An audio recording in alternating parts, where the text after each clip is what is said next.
and welcome back to another episode of the Crazy Stupid Marketing Show, the show where we talk about all the crazy stupid stuff that people do in marketing and how you cannot do those things, but instead do smart, meaningful, all the good things with your marketing efforts that are actually going to take you towards the destination of where you were trying to go instead of crazy stupid marketing.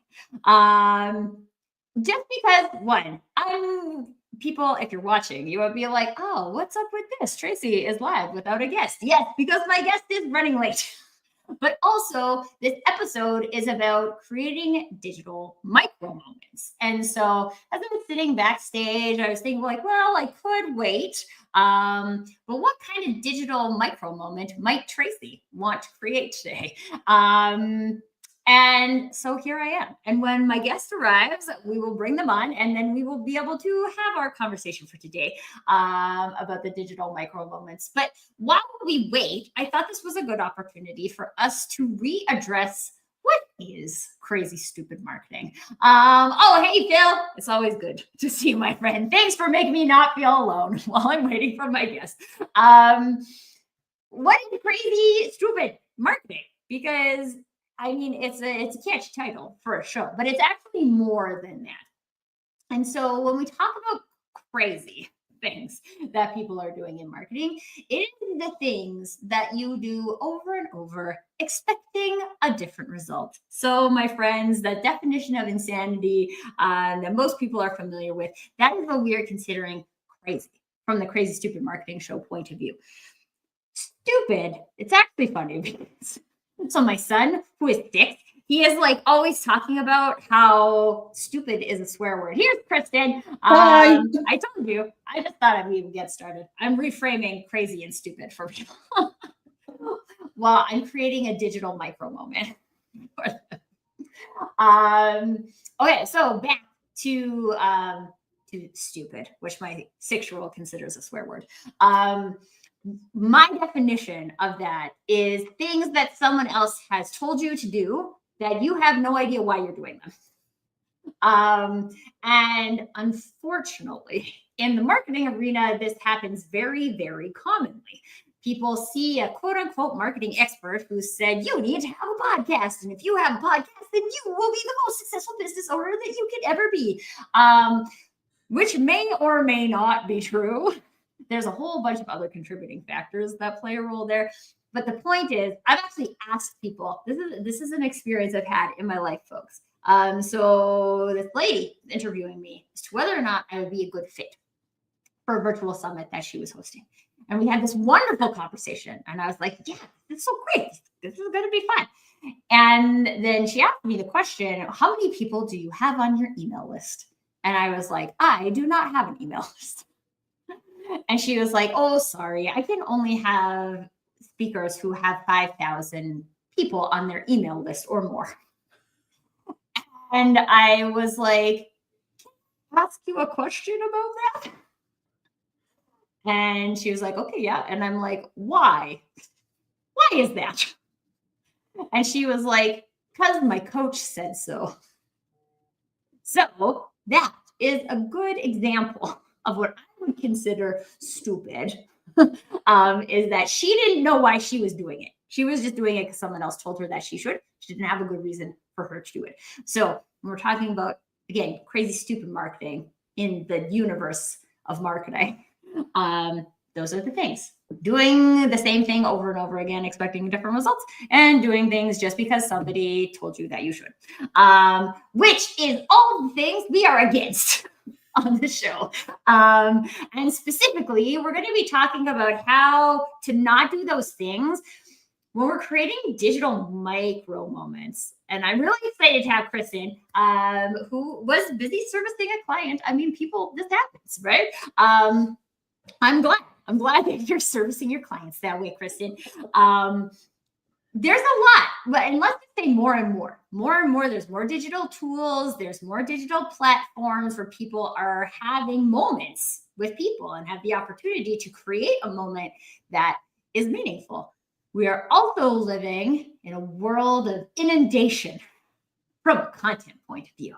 So today we're going to talk about like all of those things and how can we actually create, not to create digital micro moments, to create digital micro moments, but like, what does it mean for someone to have a moment with you? And how do you take that moment and turn it into something? Because lots of moments is great, but if they're not turning into anything, they're probably not super meaningful, which is what we talk about on the show, how to make things meaningful. So Kristin, before we get into all the good digital micro moment stuff, do you want to let everyone know a little bit about you and why this concept of creating meaningful digital micro moments is something that is so top of mind for you right now? Yeah, perfect. Okay, so for me, I'm Kristin from Square Key Digital, and I have a background in traditional marketing agency. And I have left the digital marketing agency world to start my own unagency, is how I branded it. Because for me, transparency, full transparency is number one. And that's not to say that digital agencies don't do that, but for me, they don't do it on the level that I would necessarily want them to. So for me, that's become really important. I work with all of my clients to ensure that they own absolutely all of their data. That's top of mind for me, is owning your own data, owning all your own ad accounts. So everything that you're paying for, you also are then owning afterwards, even if someone else is in there managing it for you. And then the third piece is really being able to be fully transparent and really lean into this idea of, I don't want to call it radical connection, but this idea of, these true soul moments, I guess I want to call them. So that's why for me, these micro moments are top of mind right now. I find that, Tracy, as you said, like we're kind of inundated with all these moments and these opportunities to engage online, and it just becomes a bit much. So understanding, one, how you can curate your own micro moments as a user from a user perspective. How do you do that? How do you control your feeds so that you're actually consuming content that you want to consume versus things that make you kind of like rage click, right? Or rage respond to, however you want to look at it. And then two, as businesses, how do we leverage these moments throughout kind of speaking to our audiences, finding new customers and users, things like that? Oh, okay. Well, you went to all the places I was hoping you would go, because now it's actually funny. So there's a question posed to me, and I'm not going to remember the exact question, but it was around like, how do you find the bravery to like show up in this like digital environment, which can be very ragey. Yes, you put it, right? And it was interesting because when I thought about that, I was like, oh, well, the effort I put in is in curating my network. And so it actually feels like it's not overly ragey because I have like people in my network who are trying to understand, trying to listen, curious by nature, and these types of things. And like, while we were waiting for you, my very good friend Phil popped in here, and I'm just like, yeah, like there's only support. There's only support here, which is like, I think it's not what a lot of people experience in the digital environment. So can you talk, let's start with that from the curating that garden, shall we say. Like what are some of the things that you see that are actually pretty easy for people to do, but it takes that focus, it takes that intention in order to like actually pull the weeds? Yeah, so that makes a lot of sense. I am going to get a little nerdy really quick. This is why you get to be on this show, because I love how nerdy you go fast. Like my default is just straight up like nerdy facts. So I think when we're talking about pulling those weeds, like I really like that analogy. I'm actually probably going to just steal it, run with it for everything going Do forward. it, yep. But it's fantastic because I think what generally the everyday user on a social media platform doesn't realize is that every single micro movement that you do contributes to what is shown in your feed. Right. That's everything from stopping on someone's post for a certain amount of seconds to actively starting a video to liking something to commenting. The piece that is not taken into account when your feed is curated by a platform is sentiment. And that is actually a conversation I had in depth a few weeks ago with one of my other friends. But it's the idea that the platforms don't care if you're watching a video because you're mad about it, or if you're watching a video because it's a cute dog and it's making you laugh. The whole point is that you're watching the video. So it's the same thing with comments, right? It doesn't care if you're commenting on something being like, oh my God, that's amazing. Or like, oh my God, WTF are you thinking? It doesn't take sentiment into account. It takes into account the fact that you engaged on a post. So when you're pulling the weeds, really keep that in mind. Yes, it might be amusing and fun to kind of watch things that make you a little ragey or a little bit outside your box, things like that. But keep in mind that that will feed into how the platform then curates your own feed. And that is why you get fed a lot of things that are rage baity and things like that, because most likely you've engaged on a post like that at some point, maybe on the, side of standing up for whoever was, being raged against, but the platform doesn't take that into account. Oh, this is such an important point, because I did this post, I don't know, it's probably like a year and a half ago, maybe longer. And it was about belonging. And then there was a whole bunch of stuff that ended up happening on it. And I was like, whoa, it's not what I mean. Nope, this is not what I meant. And so I deleted the post, and I had my 2 days of silence off of LinkedIn to recover and all of the things. But the thing that's really interesting about it is that I was sharing the experience with some people of that after the fact. And they were like, oh, you should have tagged me. I would have come in and like defended you. And I was like, this is not the point, right? The point wasn't to create an us versus them. Literally, the post was about belonging. And I'm not sure how I took that direction, but it did. And so it wasn't my intention. So I didn't want to tag other people into that. And then this is only just like maybe a month ago. I did this post, and I was at my son's school, and I was a mystery reader, and the whole post was about like, what are the things that you do in your life that just like bring you joy? Like, let's share. I think I got like 3 comments or something on it, right? People didn't want to share it. But the day after that, I posted like something very controversial. And honestly, I can't actually think what the topic was at the point, but like so many people came on the post to be like pros, cons. And I was like, this is interesting, because is this a human like way of behaving that then is just like, it amplified? This is what algorithms do, right? They amplify your behavior.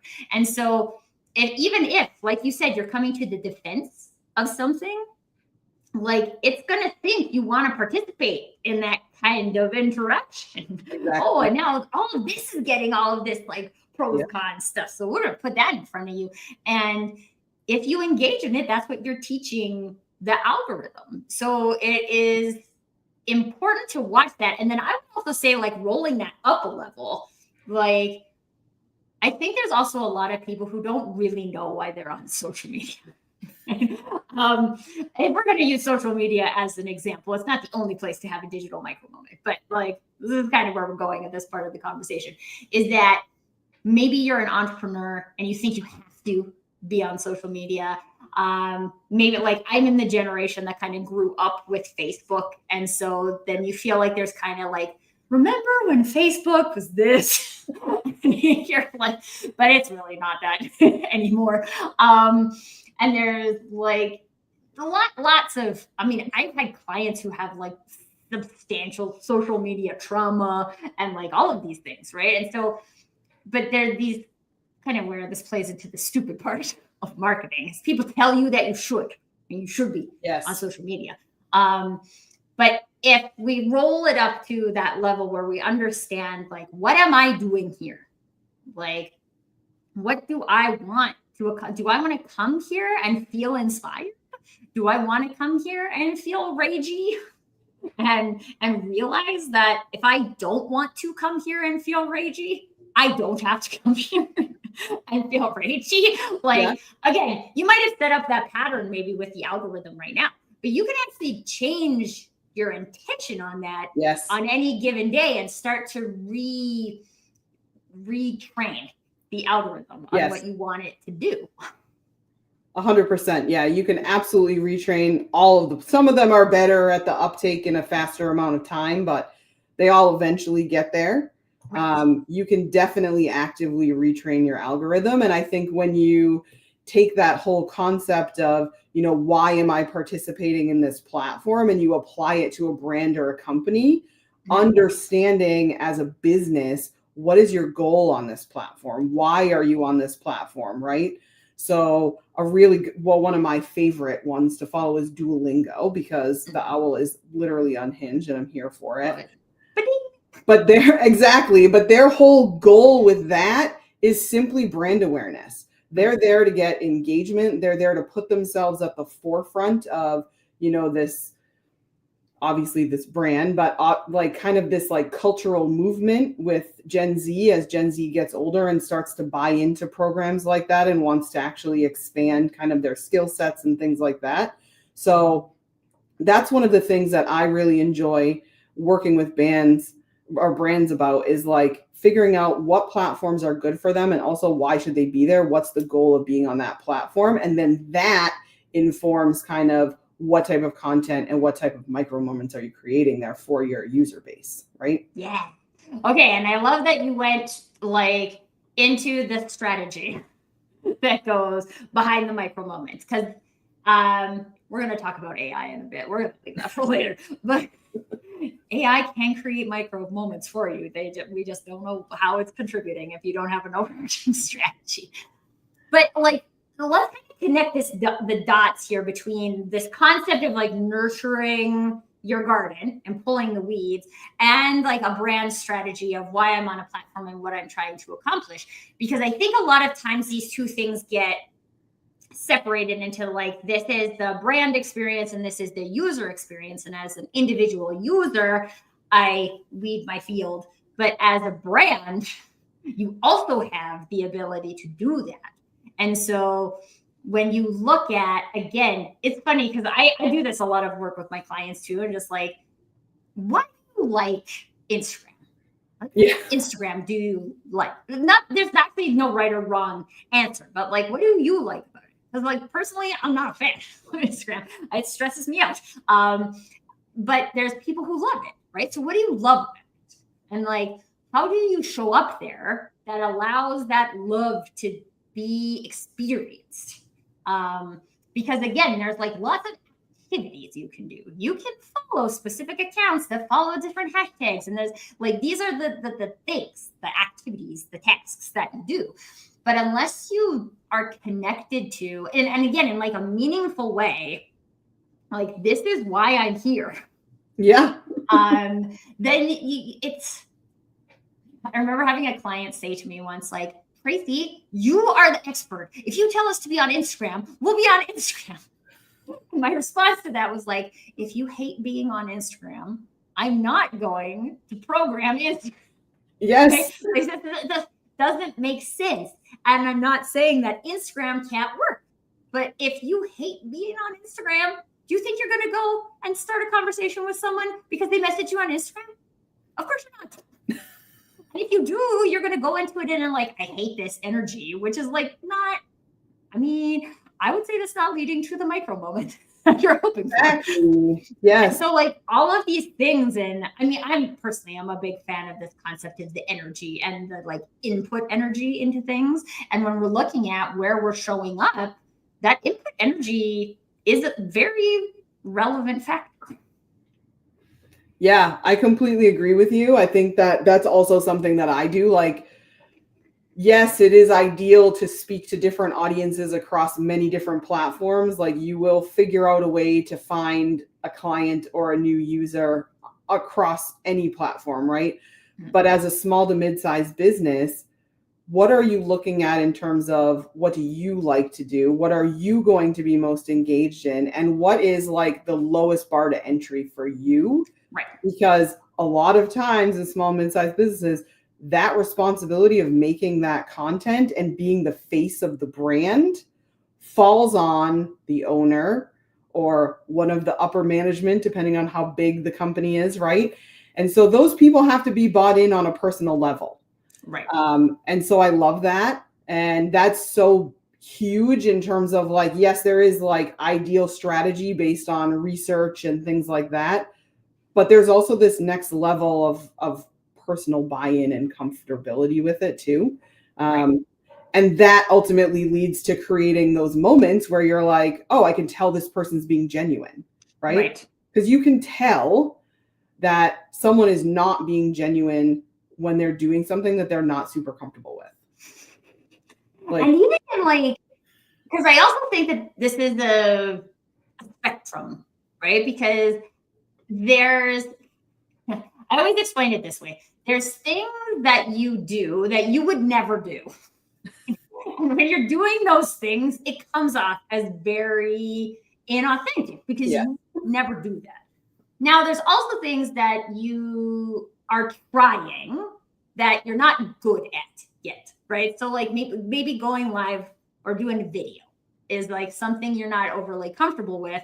But there's also this like, when you do have that, like, I know why I'm trying this, and this is what I'm trying to tap into. Like, there's authenticity there that doesn't map necessarily to like professionalism.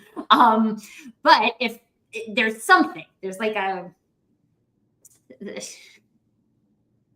don't even really want to call it a foundation because it's not as like solid as a foundation, but there's like at least something that you're building on. Yes. Right? Like, again, like I know why I'm trying this. I know why. I'm not just doing it because someone else told me that I should. I know why I'm doing it and I'm testing it. And there's going to be things I don't know. And there's going to be things that I learn and I'm going to iterate and I'm going to evolve. But like, there's like, I have my own personal commitment to exploring whether or not it can work. And I think that there's like very minimally a hint of authenticity that people pick up from that. I mean, like one of my favorite things is when I've had people on the show where it's the like first live show that they've ever done. And like they come on and I have a conversation with them and I'm like, you would never guess that this was like your first live show, right? And I'm a good facilitator, what can I say? But there's also like people have self-doubt, right? And self-doubt is normal. But I think there is, I wouldn't consider that self-doubt something to like stop you from attempting to create a micro moment for somebody, because in the attempt, I think there is the like authenticity, a sneak peek. Let's call it a sneak peek. I can't think of a better word right now. Or like like when you're mining ores and there's like a vein of silver. It might not be the whole thing, might not look like silver, but there's that like vein of it, and you're like, yeah, I can see that, and I can see where this is going. And then you have like something to build on, or like something to start from. It's not a fully baked foundation.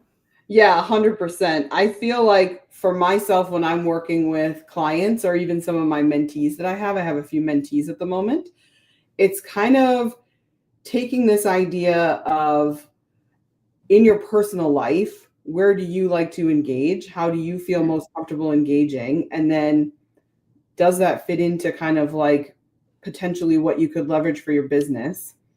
And then showing up on that platform or in that way for your business, what does that look like? Mm-hmm. And with that authenticity piece, I feel like it ultimately ends up coming down in a lot of my conversations with people to this idea of getting over the idea of perfectionism. Literally nothing is perfect. Like, how many words have I literally messed up in this conversation right now? Like, it is 3:30 p.m. Like, my brain is like melted. It's the end of my day. We're not perfect. Like, we're human. I don't know. It sounds pretty good to me. But showing up in these moments and creating these moments where you, as the face of your business or your company or your brand, you create these micro moments that bring people in, that get people to buy in. They're supposed to be imperfect. They're supposed to be human. And that is where that authenticity really shines through, right? Mm-hmm. Because as a viewer, you say, oh my gosh, that person's just like me, right? Like, well, and I think this is an important point too, because especially for people who are at the beginning of their journey in their creation of digital micro moments, I think there's a lot of perfectionism that happens there, right? And people think like, well, unless it can be this. I've had clients that are like, we can't do a live show. What are we going to talk about? Like, literally, you are talking all the time about this topic, right? Like, you don't need a script. You can talk about this very intelligently for an undefined amount of time.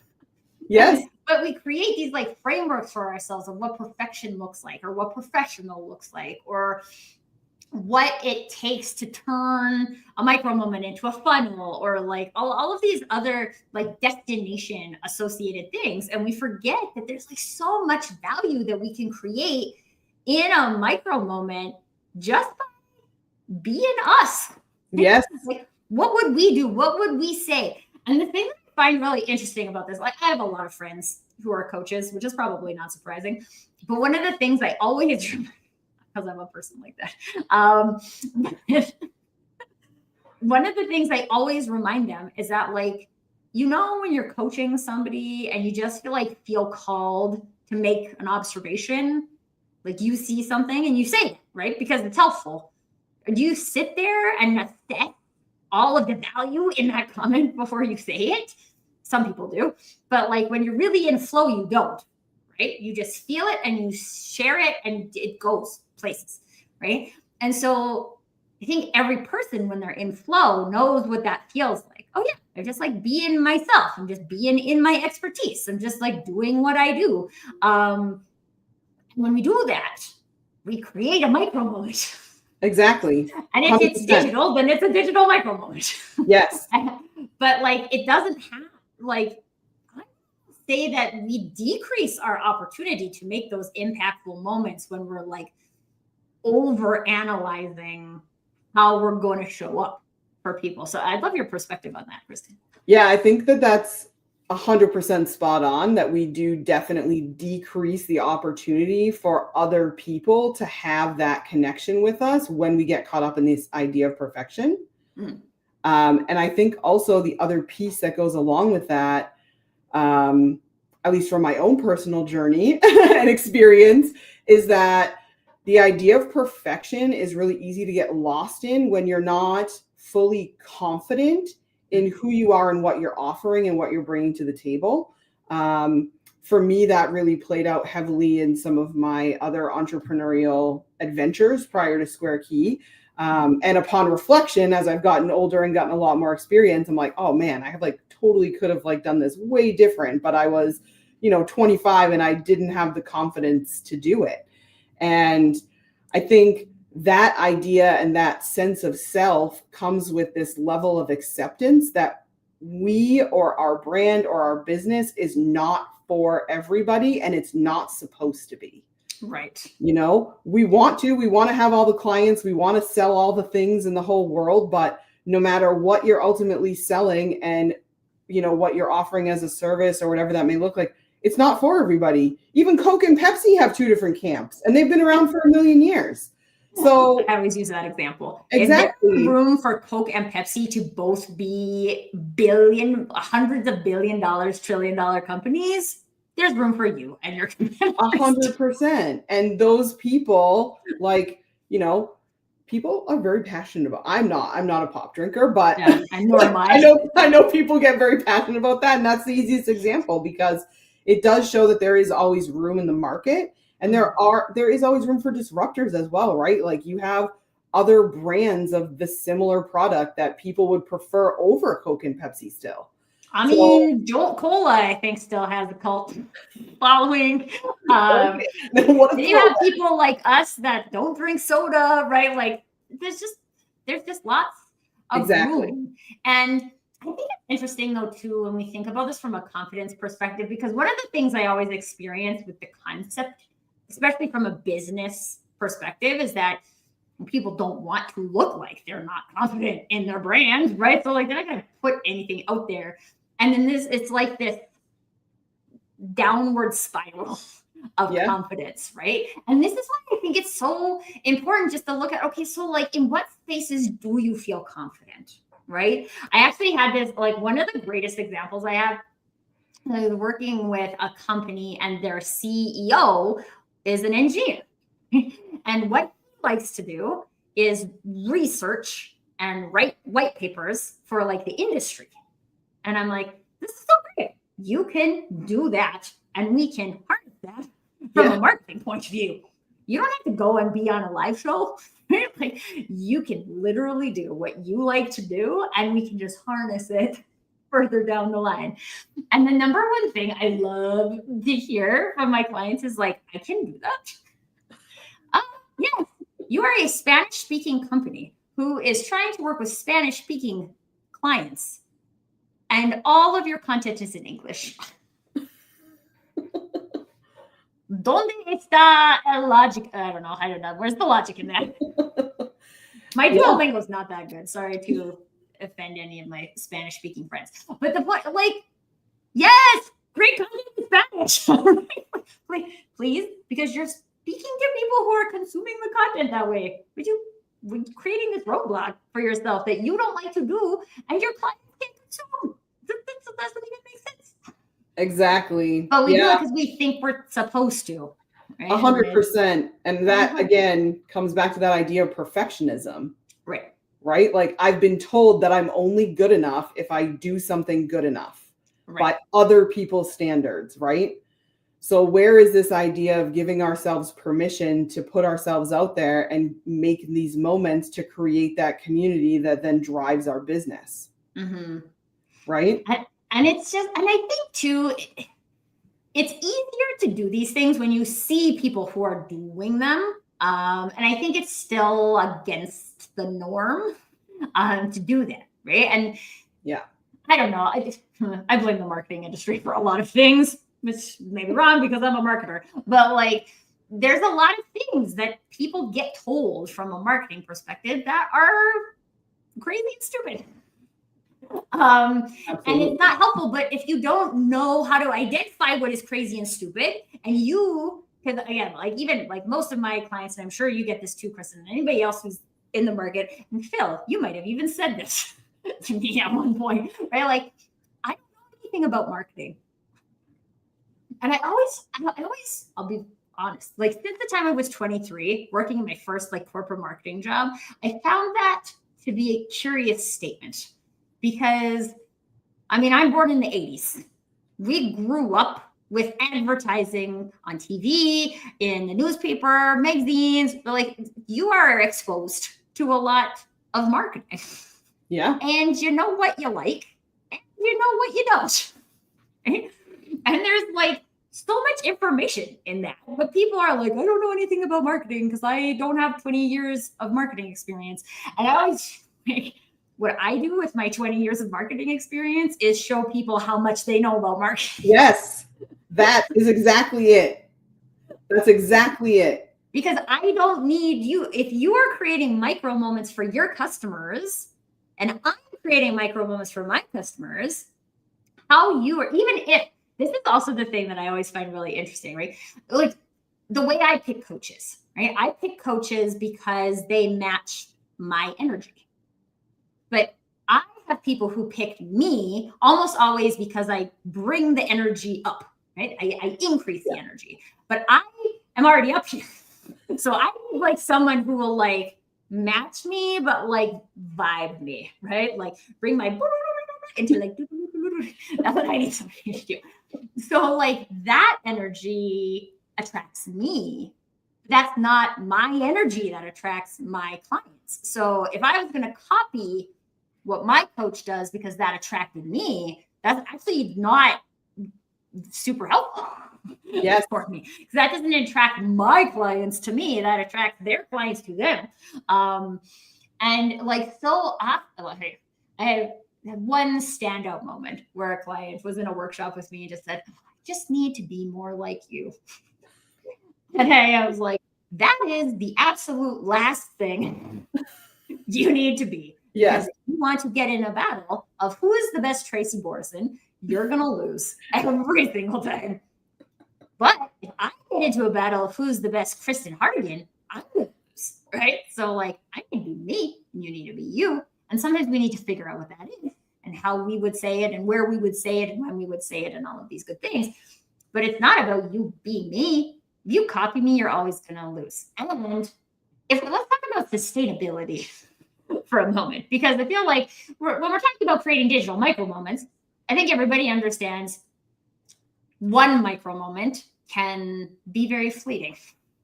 Really, what we're trying to do is create a series of consistent micro moments so people can understand what it is that we're all about and who we are.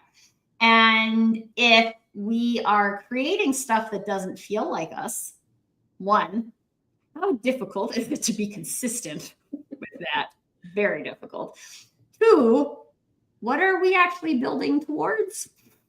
Are we building towards like people knowing who I am?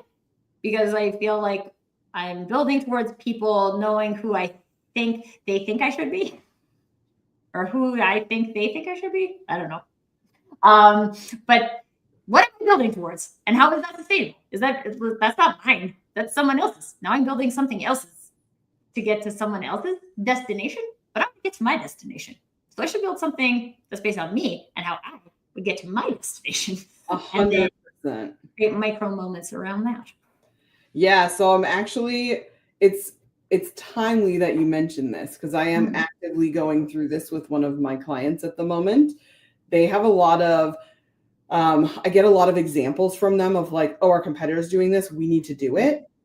And it's this process of realigning in terms of like not copying, but leaning into their differentiating factors, right? What makes them individual as a company? What do they bring to the table that their competitors actually don't, right? And from a strategic standpoint, you can serve that message on the same platforms, right? But to copy the message, like you mentioned, like you're never going to win against the original. Like it's just not how it works.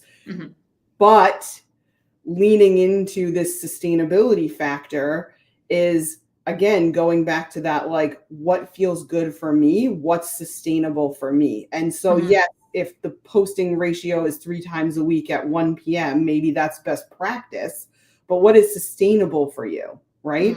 And that ultimately is going to garner you the best results, because you're going to show up as yourself every single time versus burning yourself out doing 3 times a week. That doesn't work for you. It's like the number one reason why I like to talk about content repertoires instead of content calendars, because a repertoire is like, these are the types of things that I would do.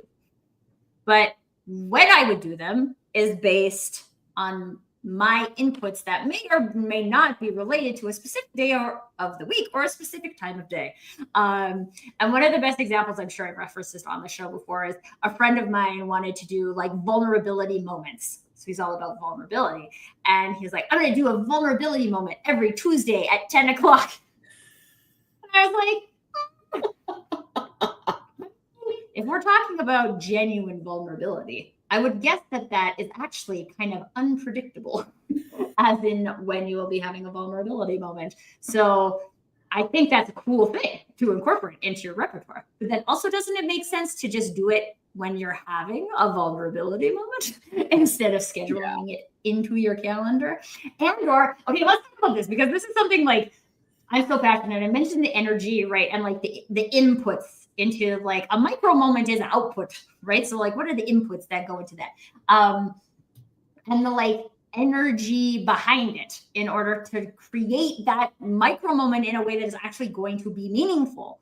So if my job in a vulnerability moment is to demonstrate vulnerability, well, if I'm feeling vulnerable at the time, that's pretty easy to do. But if I'm not feeling vulnerable at the time, then I'm not creating a general vulnerability moment. And so again, like what is the input? What are my intentions? If I want to demonstrate the moment, then how do I build that into the way I show up?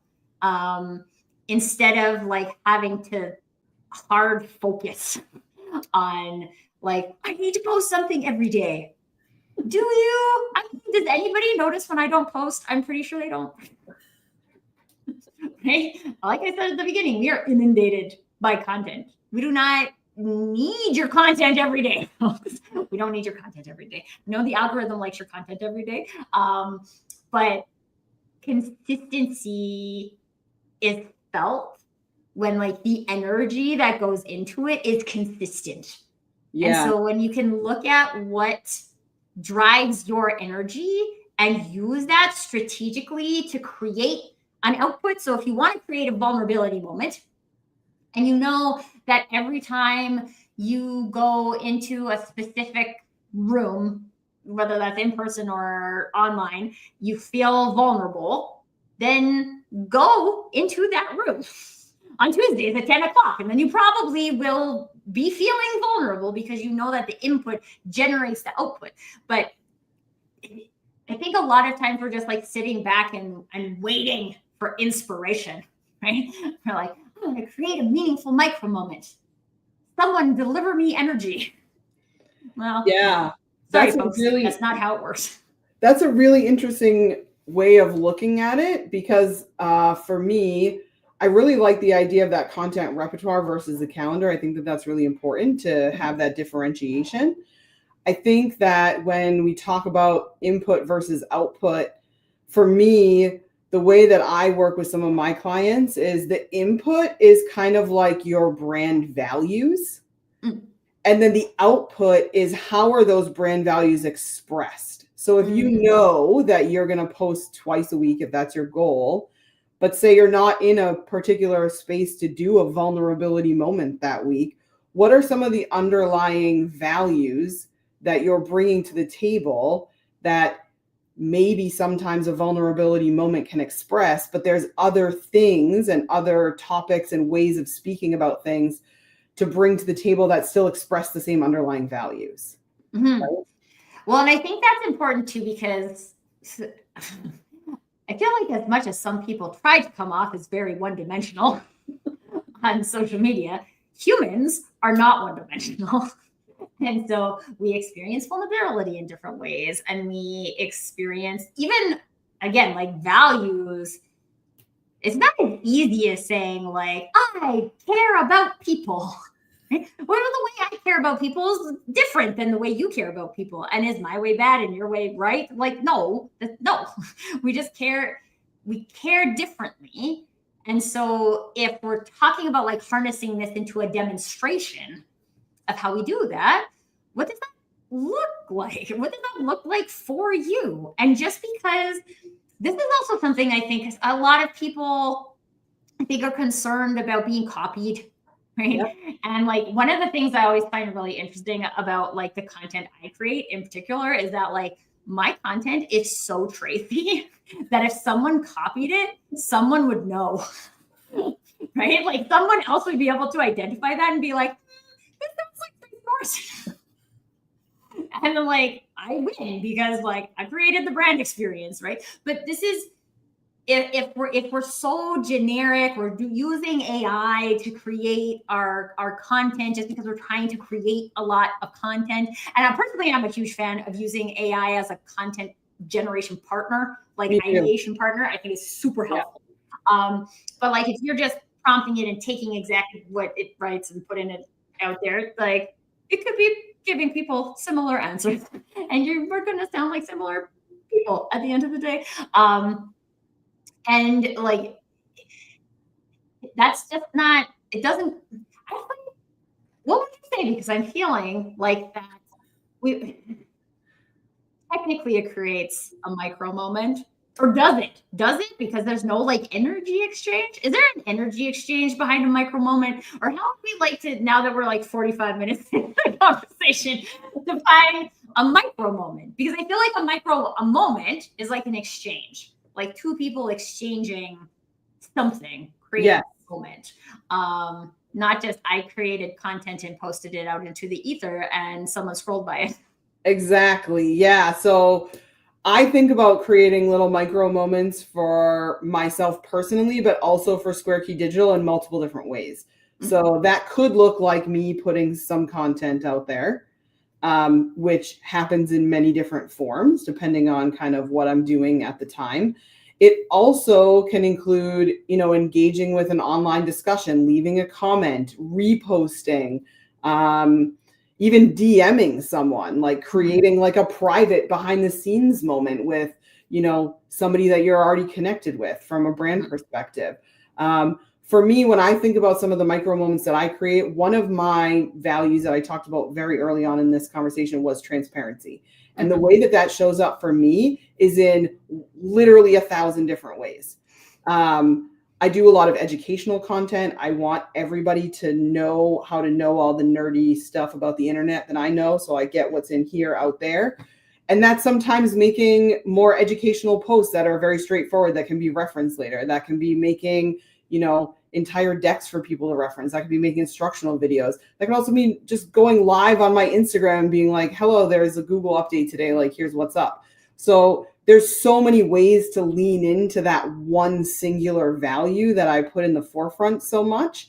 The other piece of that is in commenting and engaging with the community online, going in and offering tips, right? If someone's asking a question, if someone, shows up on a Slack channel that I'm part of that has a question, like just being of service and leaning into that transparency value or whatever the value is that is coming into play there. And those are creating little tiny micro moments across someone's day and my own that then put your brand and your company in the forefront. Oh, yes. And I love what you're saying there also because I love to answer a question with a question. This is the coach in me, right? And I remember doing this once on Facebook. This lady had posted like, oh, I updated my website. Like, could people look at it and provide me with feedback? And like, I went in and there were a whole bunch of people who had already volunteered to provide feedback. And so I said to her, I'm like, oh, it looks like you have a bunch of people already providing feedback, but just keep in mind that if you're targeting a specific audience and the feedback isn't coming from your specific audience, it's probably not as relevant as feedback that's coming from your ideal audience. Yeah. And like, so it wasn't even feedback on the website.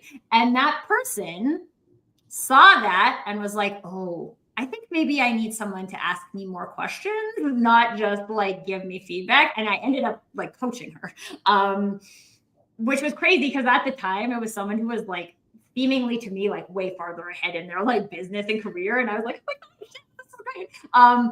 But because I said what I would say, right? And I think there's that again, like, oh, it's good for you to comment on 5 posts a day.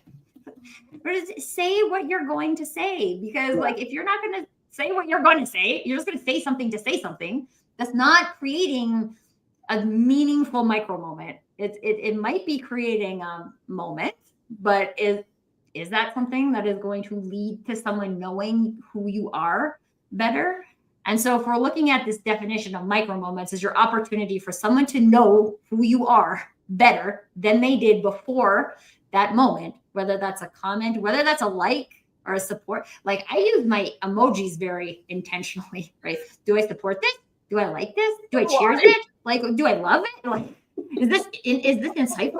Like, I try to, if I find it insightful, I will use the insightful emoji because I'm trying to be as accurate as I can. And sometimes I'm like, I don't like all of these are wrong. I'm not good. Maybe I'll comment, but I won't actually put like a like. And like these types of things, when we look at like, what would I do? And how is that reflected in my digital behavior? If we are using our digital behavior to create authentic moments or genuine moments, then we have that opportunity for that micro moment to go somewhere. Exactly. Otherwise, we're just out there spending a lot of time, effort, and energy creating stuff that's not taking us anywhere. And that's, I mean, unfortunately, a lot of people are still doing that, but this is what Kristin and I are out here to fix. Okay, because we're running out of time. There's like 2 other important things I wanted to touch on. I wanted to touch on formats of micro moments, because I feel like from a platform point of view, there's always seems to be information about like, oh, you should do video because video is the best way to create a micro moment. And I remember having someone reach out to me once telling me that like my business will always be unsuccessful unless I do pre-recorded video. And my response to that was like, I'm glad that you believe so much in your service that you would tell people that, but I just don't believe it. And so go try and convince someone else. Because personally, I feel like all formats have their place. So I would love to just hear your thoughts on like the format conversation and how people can choose formats that create the meaningful micro moments that make sense for them. Yeah, so that's a really good question because I get that question a lot. For people who don't like video, unfortunately, most platforms do like video. So when we're talking about formats, I think it's really important to understand one, again, what you're most comfortable with. Are you most comfortable, making a graphic, putting up a stock photo, things like that? Are you comfortable being on video? So that's the number one place to start, is kind of like comfort zone. Two would be, what platforms are you going on? And historically, like how have they shifted in terms of preference of content? Because they are going in the direction across the board in terms of favoring more video. That's because Gen Z simply likes video, which is fine. And then the third piece there is to test what your audience likes. Put out all different kinds of content at all different times of day and see what gets the most response. Absolutely.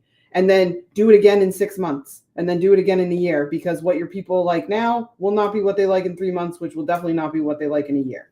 So it's this constant iteration process of figuring out what your audience responds to and in what way, right? So a really good example of this is leveraging, video for certain things on, say, Meta, and then also leveraging static images on Meta for specific goals, depending on what your overarching marketing strategy is. Mm-hmm. Each piece of content has its place. Some verticals may respond better to others. But yeah, just constant testing is always like, I guess, my top piece of advice. Always be testing. That's kind of the rule in marketing. Yeah, ABT, I guess. But yeah, like always test and see what your audience likes. I know that I've worked with multiple clients in the same vertical who have different demographics, and it is night and day between what their audiences respond to and what they go for. So it's really getting testing and seeing what your users like. Yeah, I remember seeing a post on LinkedIn about like, how do you like to consume content? Written, audio, video. And I don't know, I think those can be broken down in a whole bunch of subcategories, but like it was like 33% each. Yeah. Like, equally. There's people who like to and there's like, here's the interesting thing too, I think, about content is there's like people who I know who are like deep divers in how they talk about stuff. And so like I'm more likely to read their long form content because I know that's how they like develop ideas and things like that. But there's like something I've experienced about their brand that tells me that I want to invest my time in reading long form content because that takes more time. Then there's people who like, I love their videos, right? But I very rarely read their long form content. And then there's also people who like are very good at the like quick pithy or like cool carousels. And I'm like, I love that from that person, but I don't love carousels from everybody, right? Like, and so I think that's also something to remember as a creator is that there's people who like your stuff in the way you present it, who don't even like that from other people. So there's still that like brand component that makes that work or not work for people who are consuming the content. Absolutely. Yeah. And again, it's that like, you don't have to be everything to everyone. And you can't be, right? Like exactly. It's not possible to be everything to everyone. Okay. I want to talk about this because you kicked off with this and I want to like wrap up with this concept of owning.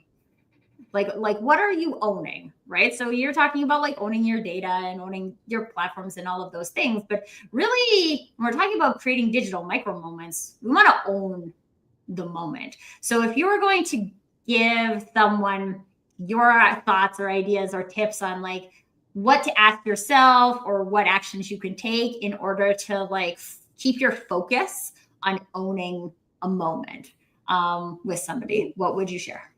That's a really good question. I think for me, it again comes back to understanding like the why of why are you doing your business? Why did you start your service? Like, what is pulling you to it? And keeping that in the forefront. And that will always guide you into this ability to produce or create community online where you own it, right? Because you are showing up in a genuine way. And when you show up in a genuine way, where your only goal ultimately is to be of service, truly, you end up owning it. I mean, you gave a perfect example of that when you're like, oh, I just added this little comment and then they became a coaching client. Like, yeah, because you showed up in a genuine way where, you know, your forefront was to be of service to that person with no expectation of return. Mm-hmm.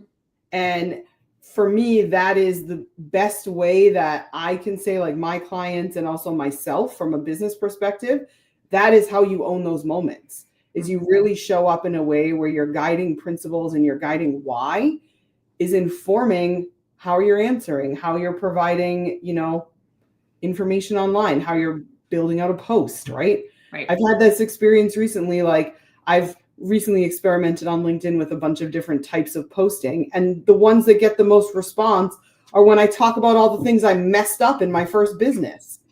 Because people love that. Because it's real and it makes you a real person, right? But it's that guiding principle of transparency. Mm-hmm. And so it allows you to own that moment when you're truly leaning in. Yeah.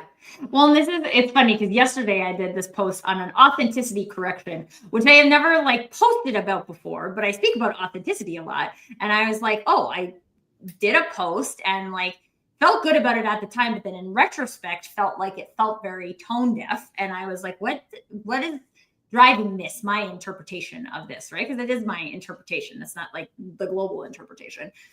And then I like realized, and I'm like, okay, I'm going to do an authenticity correction post. Like also just to like help people understand why this might seem like a, but it like really isn't. And here's why. But also like you can do that. You can do something like permission granted. If something feels wrong and you want to reconstruct, like this is how humans learn things. Okay. And so, but that like, it makes sense for me to do that because I speak a lot about authenticity and I also don't just speak about it, I live it, right? It's why I can give examples from my parenting and my relationship and my business and like all of these things because I live it as a human. It's a human principle that I live. And I think this is also the difference of like when we're looking at those lived values and we're tapping into those lived values instead of I wrote these values on my website because they feel really keyword centric. Yep. No, guys, this is not what values is about, right? Values are not keywords. Your values are what you do when you're under pressure. What would you do? And until we get to the point where we're all very good at answering the question, what would I do? Which we only get better at by practicing. And we'll get it wrong along the path. We're gonna be in the learning process. So I encourage you to be in the learning process, right? If you feel like there's things that came up for you today that either fall into like the crazy or stupid categories from a digital micro moment point of view, that's okay.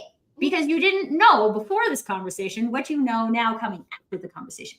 So we have given you an opportunity to practice something new. And my encouragement would be for you to practice something new. And then reach out to me and reach out to Kristin and tell us what you practiced and what you learned, because this is an ongoing conversation of the ability of creating the most impactful digital micro moments that you can make.